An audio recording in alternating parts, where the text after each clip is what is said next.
вы на канале Аня Гипс. Подписывайтесь на мой канал и ставьте лайк. Сегодня я вам буду показывать моих домашних животных. У меня есть кошка Мура. Она пришла к нам сама. Она к нам сама пришла. У нее были котята, а потом ей сделали операцию. И она почти не может рожать котят.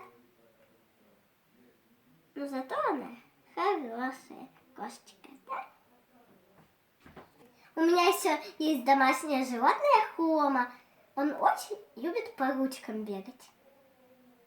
Он боится, когда его берут на руки. И бегает к клетке от руки.